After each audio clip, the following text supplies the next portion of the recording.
ഞാൻ ശ്രുതിയുടെ ഇളയച്ചനുമല്ല. അവളുടെ അച്ഛനെക്കുറിച്ചോ കുടുംബത്തെക്കുറിച്ചോ എനിക്കൊന്നും അറിയില്ല.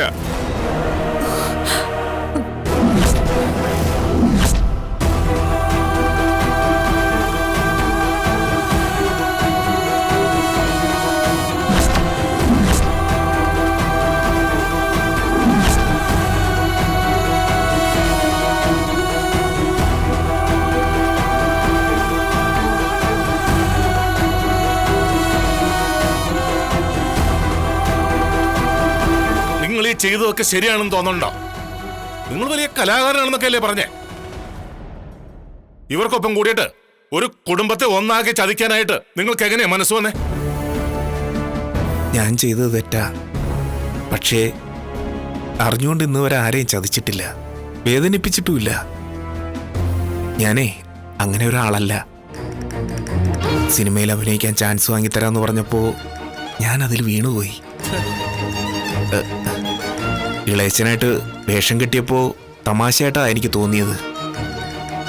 പക്ഷേ പോകെ പോകെയാ അതിന്റെ സീരിയസ്നെസ് എനിക്ക് മനസ്സിലായത്.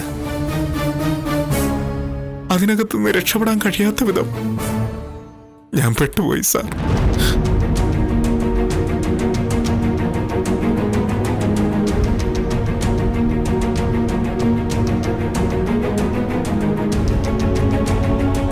കാശ് വാങ്ങിയിട്ടല്ല ഞാനിങ്ങനെ ചെയ്തത്.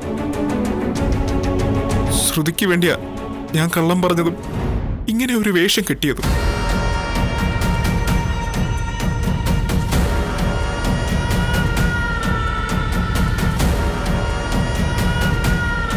എനിക്ക് അതിലൊരു ലാഭവും കിട്ടിയിട്ടില്ല. ഇവളുടെ ജീവിതത്തിൽ എന്തൊക്കെയോ പ്രശ്നങ്ങളുണ്ട്. അതിൽ നിന്നൊക്കെ രക്ഷപ്പെടാൻ വേണ്ടി എന്നോടൊരു സഹായം ചോദിച്ചു.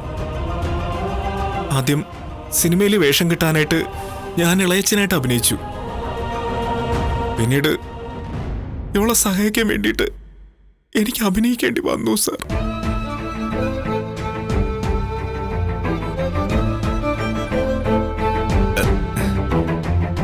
ഈ കുടുംബത്തിൽ എല്ലാവരും നല്ലവരാ. ഇവൾക്കൊപ്പം ചേർന്ന് ഞാൻ നല്ലവരായ നിങ്ങളെയൊക്കെ ചതിച്ചു. അതിന്റെ കുറ്റബോധമുണ്ട് എനിക്ക്.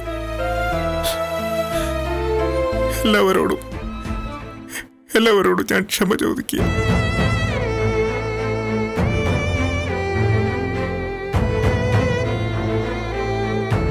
ക്ഷമിക്കണം സാർ, ക്ഷമിക്കണം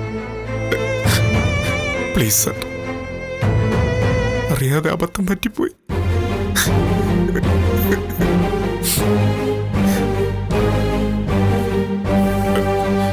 ശ്രുതി, ഞാൻ പറഞ്ഞതല്ലേ സത്യം കൂടുതൽ കാലം മറച്ചു വെക്കാൻ കഴിയില്ല എന്ന്. എപ്പോഴായാലും അത് പുറത്തു വരും.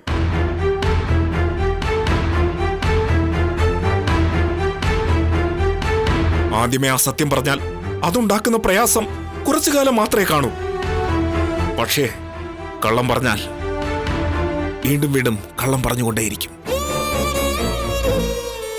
അത് പുറത്താകാതിരിക്കാൻ പല തെറ്റുകളും ചെയ്യേണ്ടി വരും. നമ്മളെപ്പോഴും ഭയന്ന് കഴിയേണ്ടി വരും. നമ്മുടെ ജീവിതത്തിലെ സന്തോഷം തന്നെ അത് കെടുത്തിക്കളയും.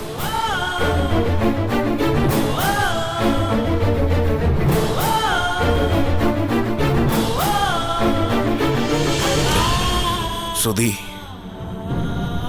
ഇനി നീ എന്നെ വിളിക്കരുത്, എന്നെ കാണുകയും ചെയ്യരുത്.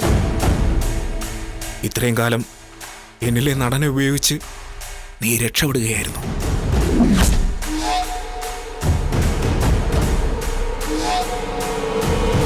ഇനി നിന്നെ രക്ഷിക്കാൻ ആർക്കും കഴിയുമെന്ന് തോന്നുന്നില്ല. അനുഭവിക്കുക, അല്ലാതെന്ത് പറയാൻ.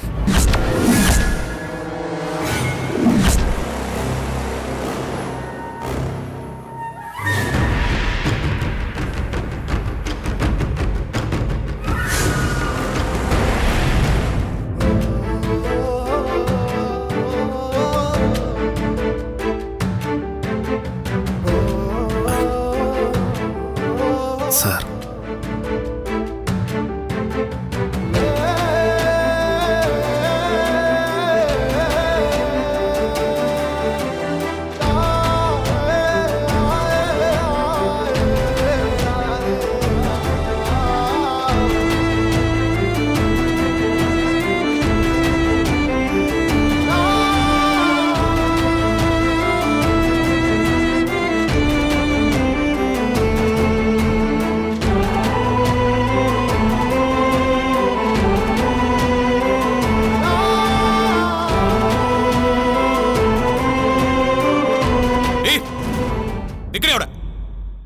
എന്തിനാടി കള്ളം പറഞ്ഞേ? ഈ വീട്ടിലുള്ളവരെയൊക്കെ നന്നായിട്ട് പഠിച്ചിട്ടാണല്ലേ നിന്നെ ഇങ്ങോട്ട് കെട്ടിയെടുത്തേ. എന്ത് പറഞ്ഞാലും വിശ്വസിക്കുന്ന ഒരു കൂട്ടം മണ്ടന്മാരാണല്ലോ ഇവിടെ ഉള്ളത്. എല്ലാവരുടെയും തലയിൽ മുളകരച്ച് തേച്ച് ചെവിയിൽ ചെമ്പരത്തിപ്പൂവും വെച്ച് തന്നു നീ. എന്തിനാ ശ്രുതി ഇങ്ങനെ കാണിച്ചേ? ഈ വീട്ടിലെ ഏറ്റവും ബുദ്ധിശാലി നീയാ. ഹോ, സമ്മതിക്കണം നിന്നെ. ശ്രുതി, എന്താ ഇതൊക്കെ? ഇത് വീടാണോ അതോ നാടകശാലയോ? എന്തൊരു അഭിനയാടി നിന്റെ? പറയുന്നത് മുഴുവൻ കള്ളത്തരം. എന്താ എന്താ നിന്റെ ഉദ്ദേശം? എല്ലാം ചെയ്തു കൂട്ടിയിട്ട് നിൽക്കുന്ന നിപ്പ് കണ്ടില്ലേ? ഇതും അഭിനയ. എല്ലാം അവളുടെ കള്ളത്തരവാ.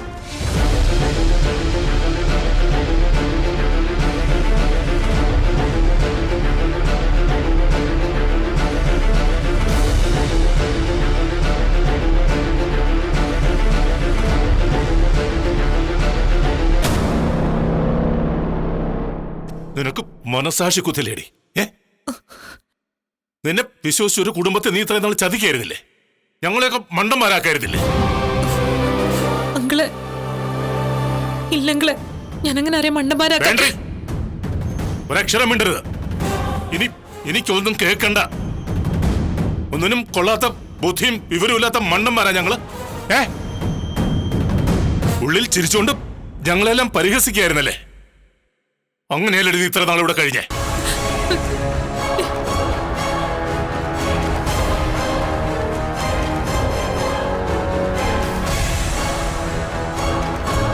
നീ വലിയ ബുദ്ധിശാലി, ഞങ്ങളൊക്കെ വിട്ടികള് അല്ലേ?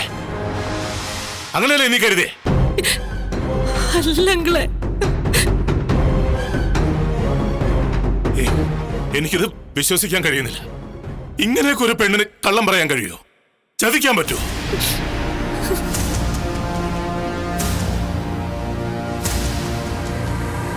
എളേച്ചെന്ന് പറഞ്ഞ ഒരാളെ വേഷം കെട്ടി കൂട്ടിക്കൊണ്ടുവന്നിരിക്കുന്നു. നാണമില്ലടി നിനക്കൊക്കെ.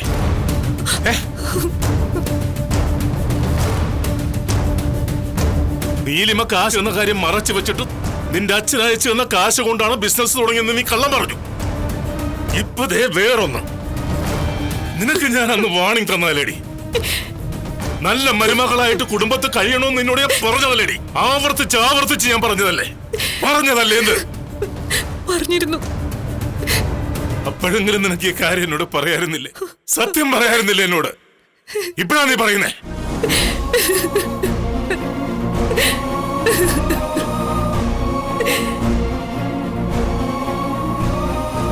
അല്ല, എങ്ങനെയാ നീ പറയാ? നീ കള്ളം മാത്രമല്ലേ പറഞ്ഞു ശീലിച്ചിട്ടുള്ളൂ? അയ്യോ അല്ല. എന്നെങ്കിലും നീ സത്യം പറഞ്ഞിട്ടുണ്ടോടി? സച്ചിയും രേവതിയും അയാളെ കൂട്ടിക്കൊണ്ടുവന്ന് സത്യം പറയിപ്പിച്ചില്ലായിരുന്നെങ്കിലേ ഈ ആയുഷ്കാലം മുഴുവനും ഞങ്ങളെ വിഡ്ഢിയാക്കില്ലായിരുന്നു നീ. നിന്റെ ഒരു നാടകം. നീ ചെയ്തത് ദൈവം പോലും പൊറുക്കാത്ത തെറ്റാ. അതുകൊണ്ടാ ദൈവമായിട്ട് അദ്ദേഹത്തെ ഞങ്ങളുടെ മുമ്പിൽ കൊണ്ട് എത്തിച്ചത്.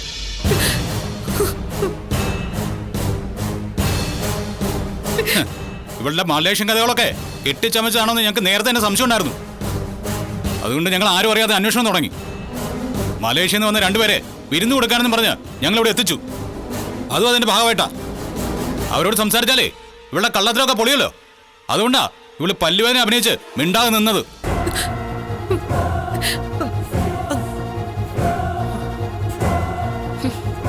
ഇവക്കൊരു പല്ലുവേദന ഉണ്ടായിട്ടില്ല. വർഷ കൂട്ടിക്കൊണ്ടുപോയി നിർബന്ധിച്ച് പല്ല് എടുപ്പിച്ചതാ. കള്ളത്തരം കാണിച്ചതിനുള്ള ശിക്ഷ ദൈവമായിട്ട് തന്നു. നീ പഠിച്ച കള്ളി തന്നെയാടി നീ. നീ ഇങ്ങനെയൊക്കെ കള്ളം പറഞ്ഞ് ഞങ്ങളെ മണ്ടന്മാരാക്കാൻ മാത്രം എന്ത് തെറ്റാ ഞങ്ങൾ ചെയ്തേ? നിന്നെ ഈ വീട്ടിലൊരു മകളെ പോലെയല്ലേ ഞങ്ങൾ കണ്ടേ? പിന്നെ എന്തിനാ ഞങ്ങളോടൊക്കെ ഇങ്ങനെ കാണിച്ചേ? മിണ്ടരുത്. ഇപ്പൊ തന്നെ കാണുന്നത് തന്നെ എനിക്ക് ഉറപ്പാ. നീ ആരാ എന്താ ഒന്നും എനിക്ക് മനസ്സിലാവുന്നില്ല.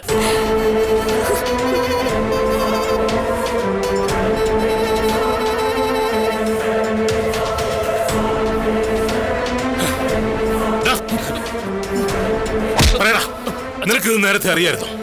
രണ്ടാളും കൂടി ചേർന്നാണ് ഇതൊക്കെ ചെയ്തത്. നീയും കൂടി ചേർന്നാണ് ഈ നാടകം കളിച്ചതെന്ന് അച്ഛാ പറയണം.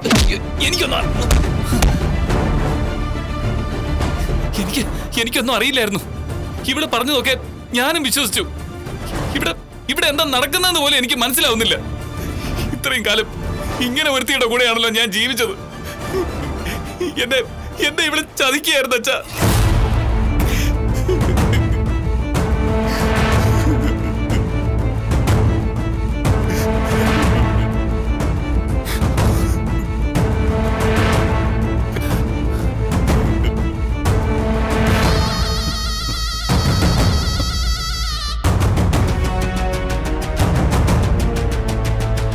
നീലിമ കാശ് എന്നത് വീട്ടിൽ പറയാത്തതിന് അന്ന് നിനക്കൊരു കാരണം ഉണ്ടായിരുന്നു. നിന്റെ ഭർത്താവിന് ഷോറൂം തുടങ്ങുന്നതിന് വേണ്ടിയാണ് നീ അത് പറയാതിരുന്നേന്ന്. ഇതിന് നിനക്കിനി എന്ത് ന്യായം ഉള്ളത്?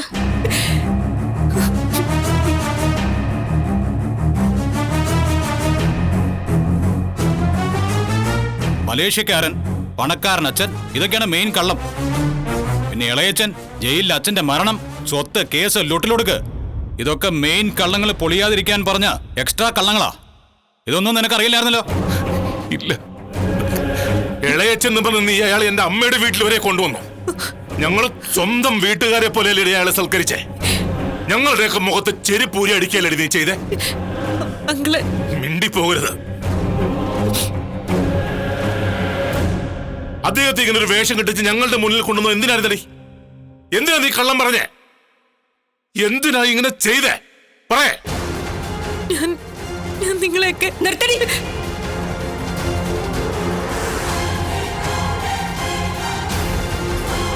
അവളുടെ എല്ലാ പോക്കരത്തരത്തിനും കൂട്ടി നിന്നിട്ട് ഇപ്പൊ മിണ്ടായിരിക്കണോ? അതോ അവള് ചെയ്താണ് ശരിയെന്ന് ധരിച്ച് വായി പഴം തിരിയിരിക്കണോ? ഇതെല്ലാം നിങ്ങൾ അറിഞ്ഞിട്ടല്ലേ? നിർത്ത.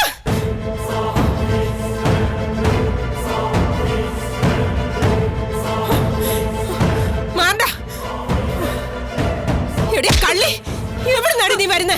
പറയടി, എന്താടി നിന്റെ ഉദ്ദേശം? ആന്റി പ്ലീസ്, ആരാടി നീ? പറയടി. നീ ഒരു സാധാരണ പെണ്ണല്ലെന്ന് എനിക്ക് മനസ്സിലായടി. നിന്റെ കള്ളൊന്നും ഇവിടെ നടക്കില്ല. മറ്റെന്തോ ലക്ഷ്യം മനസ്സിൽ കൊണ്ട് നടക്കുന്ന സൂത്രശാലിയാ നീ. ഒരു വർഷത്തിലധികമായിട്ട് നീ ഞങ്ങളുടെ മുന്നിൽ വേഷം കെട്ടി അഭിനയിക്കുമായിരുന്നു അല്ലേടി? ഒരു സാധാരണ പെണ്ണിന് ഇങ്ങനെ ഒന്നും പറ്റില്ല. ആരാടി നീ? ആന്റി വിളിച്ചു പോകരുത് തന്നെ അങ്ങനെ.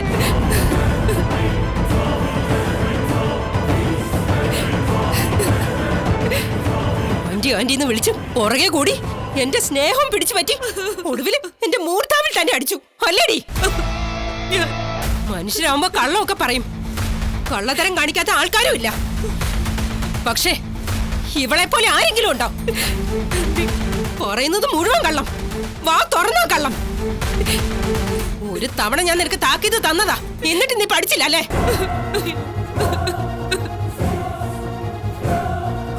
ഞാൻ കൂട്ടിക്കൊണ്ടുവന്ന മരുമകളാന്ന് നാഴിക്ക് 40 വട്ടം ഞാൻ പറയുമായിരുന്നു. എന്റെ ശ്രുതിയെ പോലെ ഒരു മരുമകളെ കിട്ടാൻ ഭാഗ്യം ചെയ്യണോന്ന്.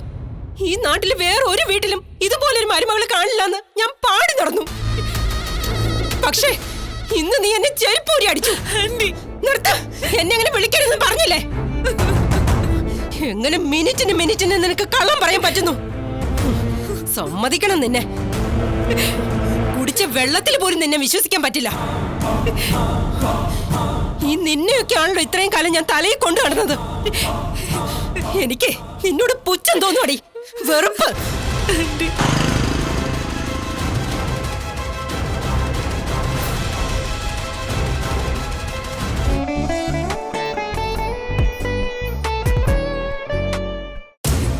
എനിക്ക് നിന്നോട് പുച്ഛം തോന്നുവാടി, വെറുപ്പ്. സ്നേഹം നടിച്ച് കൂടെ കൂടി നീ ഞങ്ങളുടെയൊക്കെ കഴുത്തറുത്തു അല്ലേ?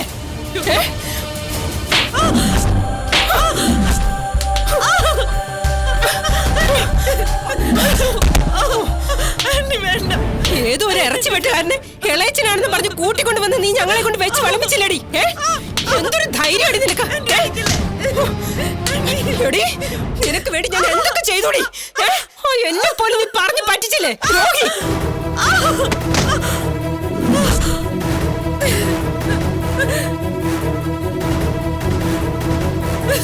കുറച്ച് മുന്നേ പോലും ഇവരോട് നിന്നെ കുറിച്ച് വാഴ്ത്തി പാടിയതാ ഞാൻ. അവളുടെ മലേഷ്യ, അച്ഛൻ, ഇളയച്ചൻ, മണ്ണാൻ കട്ട.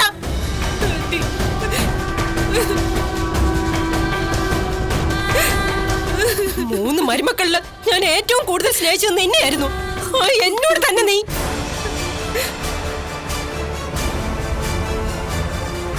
അതാ നിങ്ങൾ ചെയ്ത തെറ്റ്. അവിടെ തലയെ കൊണ്ടു നടന്നപ്പോ രേവതിയെ നിങ്ങൾ തറയിലിട്ട് ചവിട്ടി. കേട്ടില്ലേടി അവൻ പറയുന്നത്? ഇവനോട് ഞാൻ എന്ത് മറുപടി പറയും? ഞാൻ കൂട്ടിക്കൊണ്ട് വന്ന മരുമോളാ നീ. നിന്റെ തനി സ്വഭാവം നാട്ടുകാരറിഞ്ഞ അവരെന്റെ മുഖത്ത് കാർക്കിച്ച് തുപ്പും.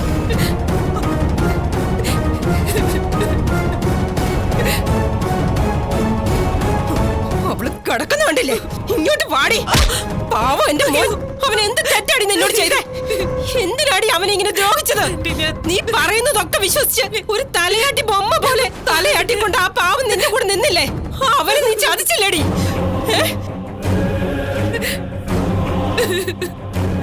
എനിക്കും ചിലത് പറയാനുണ്ട്. ഞാൻ പറയുന്ന ഒന്ന്. നീ ഒന്നും പറയണ്ടടി. നീ എന്താ പറയാൻ പോകുന്നെന്ന് ഞങ്ങൾക്ക് എല്ലാവർക്കും അറിയാം. കള്ളം പറഞ്ഞ് രക്ഷപ്പെടാന്ന് ഇനി നീ കരുതണ്ടടി.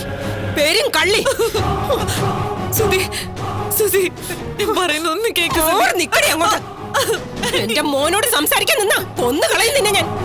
നിനക്കിനി ഈ വീട്ടിൽ സ്ഥാനമില്ല. ഇനി നിന്നെ ഈ വീട്ടിൽ നിർത്തിയാ ഞങ്ങൾ ഒന്നിനും കൊള്ളാത്തവരാവും. ഇറങ്ങി പോടി എന്റെ വീട്ടിൽ നിന്ന്. ഇറങ്ങി പോകാനും ഞാൻ പറഞ്ഞേ.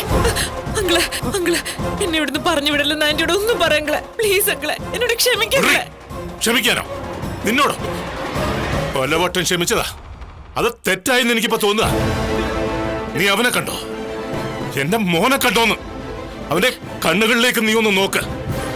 ഇതിനു മുമ്പ് നീ അവനിങ്ങനെ കണ്ടിട്ടുണ്ടോ? എന്റെ മോൻ പണത്തിന് ആർത്തിയുള്ളവനായിരിക്കും, മണ്ടനായിരിക്കും, നീ പറഞ്ഞതുപോലെ ഒന്നിനും കൊള്ളാത്തവനായിരിക്കാം. പക്ഷേ ഇവന് നീ എന്ന് പറഞ്ഞ ജീവന. നിന്നെ അവൻ അത്രമാത്രം സ്നേഹിച്ചിരുന്നു. പക്ഷെ നീ അവനെ വെറും ഒരു പാവയാക്കി കളഞ്ഞില്ലേ?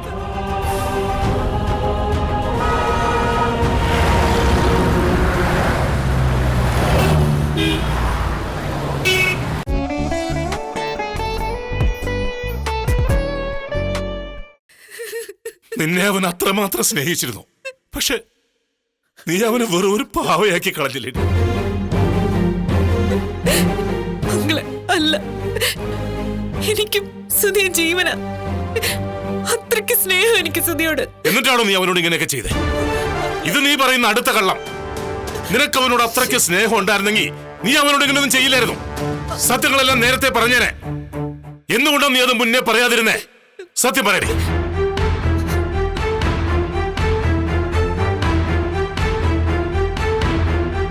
അതെ, 3 മക്കൾക്കും അവർക്ക് ചേർന്ന ഭാര്യമാരെ കിട്ടിയതില് ചെറിയൊരു അഹങ്കാരം എനിക്കുണ്ടായിരുന്നു.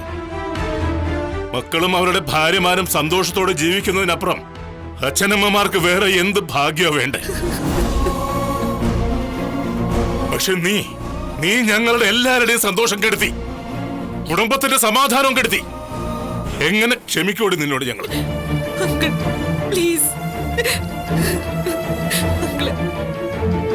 അവനെ ചതിച്ചേക്കുന്നത് മറ്റാരുമല്ല, അവന്റെ സ്വന്തം ഭാര്യ തന്നെയാ.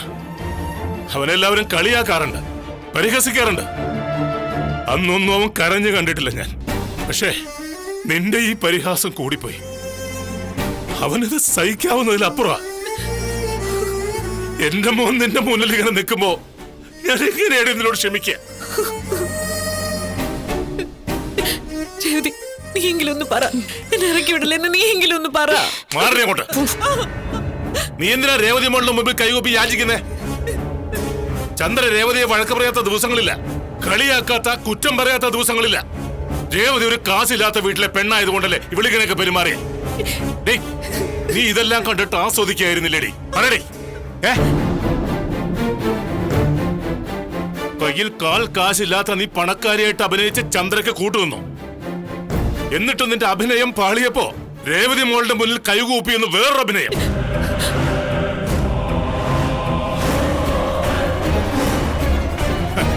ഇതൊക്കെ എല്ലാവർക്കും മനസ്സിലാവേണ്ടത്. ഇവിടെ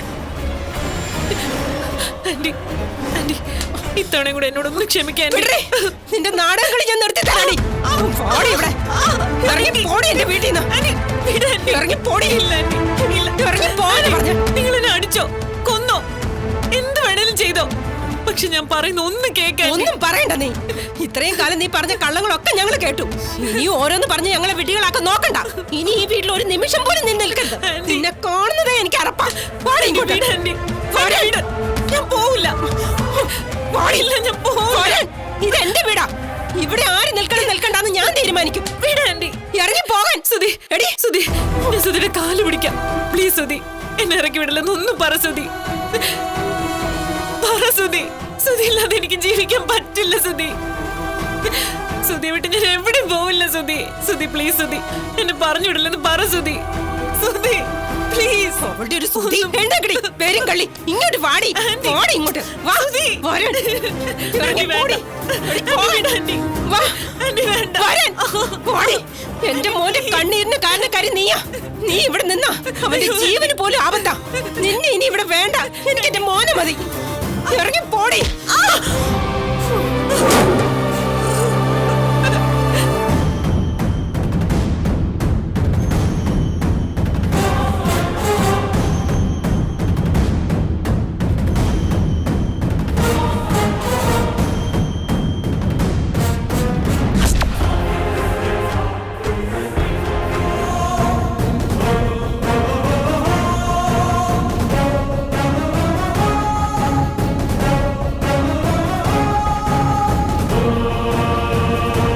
അറിയാതെ നീ അവളെ ജീവന് തുല്യം സ്നേഹിച്ചു.